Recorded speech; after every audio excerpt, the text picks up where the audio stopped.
الله وبركاته. معاكم هند حسني. طالعه النهارده ارد على البوست اللي نزلته الاستاذه شيماء عبد الحميد اللي بتتهم فيه اهل جوزها ان هم بيتهجموا عليها، واخيرا نزلت البوست اللي هم الاطفال طلعوا عملوا سوري اسفه في اللفظ بيبي قدام شقتها. اولا يا جماعه ده طفل، كل التعليقات اللي جت والردود اللي جت لها بتقول اطفال ونروح نبلغه ونعمله ونسوي. انتوا عايزين تحاسبوا اطفال وتدخلوهم الاحداث؟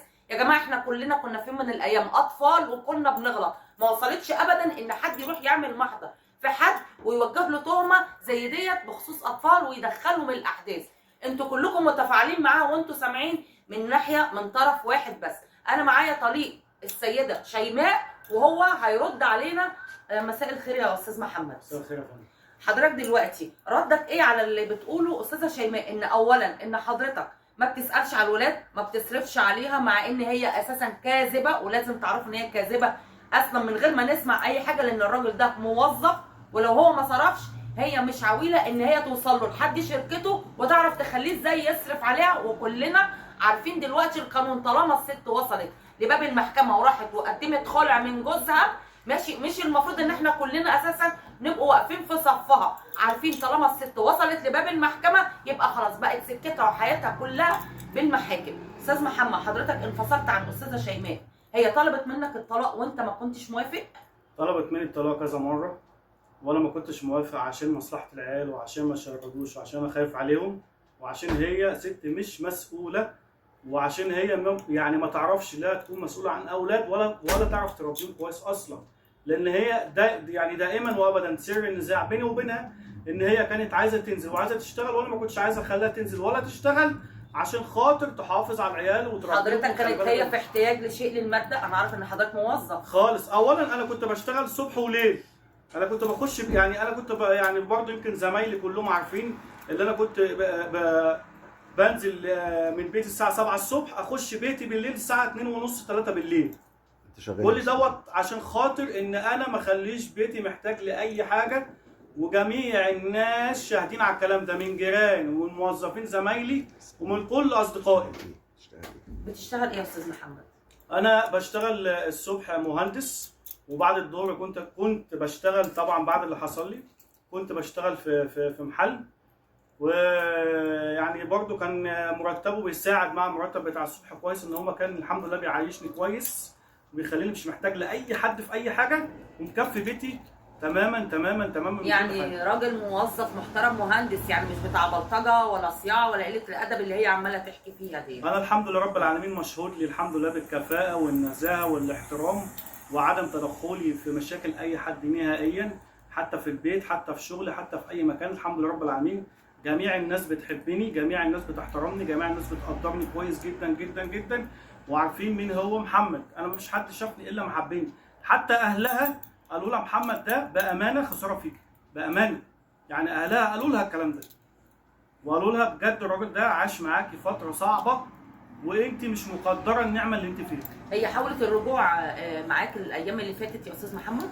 يوم ما اتطلقنا ويوم ما هي طلبت الطلاق، اولا يعني احنا برضو نحكي فتره سابقه. اولا انا يعني هي كانت عامله لي قضيه نفقه، كانت عامله لي تمكين، كانت عامله خلع، الكلام ده كله وانا معاها من غير ما اعرف. يعني كانت عايشه معاك ورافعه عليك خلع ونفقات. الكلام ده بقى بيحصل كتير يا جماعه، كلكم بتسمعوا الكلام ده. واللي زاد الطين بله كمان اللي احنا كنا مسافرين مطروح في رحله مع بعض، في رحله وهي رافعه القواضي دي عليا، يعني انا بفسحها وهي رافعه عليها قواضي. تخيلوا يا جماعه اللي افظع اللي هي كانت مخبيه الكلام ده كله، ها، وطلبت مني ان احنا نروح شرم الشيخ في شهر 7، وكانت عامله استئناف عشان تزود نفقه اللي هي اصلا عايشه معايا. يعني انا يا جماعه موديها شرم الشيخ وهي عامله استئناف لزياده نفقه؟ يعني في واحد ما بيصرفش على عياله يودوهم شرم الشيخ؟ يعني هل دلوقتي حضرتك نقول يا استاذ محمد ان دلوقتي عايزه ترجع، حضرتك مش عايز ترجع عشان كده هي بتتفاعل معاك المشاكل دي؟ هي طبعا طلبت مني رجوع طبعا اكتر من مره، لما طبعا اتبهدلت من غيري. طبعا اكيد اي واحده بتبقى مطلقه بتتبهدل من غيري. ليه مش بتاخد نفقاتها ومصروفها وقاعده في شقتها حاضنه، قاعده في شقتها؟ بتاخد معاش والدها، معاش محترم، وهي اصلا كانت مقدمه على المعاش كمان قبل ما تتطلق. يعني هي كانت مجهزه كل حاجه، كانت مجهزه قضيه النفقه، كانت مجهزه قضيه الخلع عشان انا لو انا ما وافقتش هتخلع بالعافيه.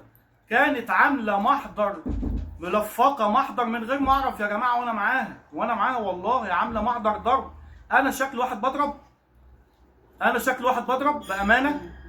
على فكره يا جماعه، انا قبل ما اطلع في بيت عائله الاستاذ محمد، على فكره انا سالت الناس في الشارع، كل الناس زعلانين من البوست اللي السيده شيماء نزلته، وكل الناس بيقولوا دي ناس محترمه وفي حالها وسمعتها سابقاها، فازاي هي بتقول كده وبتعمل كده؟ هي علشان هي مش عايز يرجعها، هي تتبلى عليه وتنزل اسامي وتشهر الناس بالشكل ده، ناس محترمه وناس لها اسمها وليها سمعتها.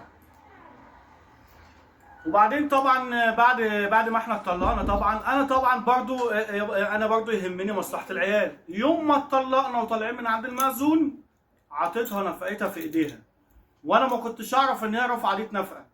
لمده 5 شهور يا جماعه بديها نفقه في ايديها، وهي ما كانتش لسه عملت اجراءات صرف النفقه. راحت جايه عامله اجراءات صرف النفقه لمده 12 شهر، واحنا كنا متطلقين من حوالي 4 شهور. يعني كانت هي على ذمتي وبتطلب نفقه وهي على ذمتي، كانت عايزه متجمد. حضرتك انا قعدت مع اخوات حضرتك، انتوا قلتوا ان هي عملت لكم محاضر قبل كده؟ عملت محاضر كتير قبل كده، والمتهمه اللي راحت عورت نفسها في مستشفى الابداري، دفعت 500 جنيه عشان يطلع تقرير طبي ان هي عورت نفسها، ودفعت للمخبر محمد عبد الله 5000 جنيه عشان يجي ياخدنا. هي عملت ايه؟ مسكت اختي ضربتها ضرب مبرح، واختي اصلا عندها روماتويد، وجابت بنتين، واحده اسمها دعاء الرواعي وواحده اسمها شيماء الرواعي، دول اساسا مش بيطلعوا من الاسم.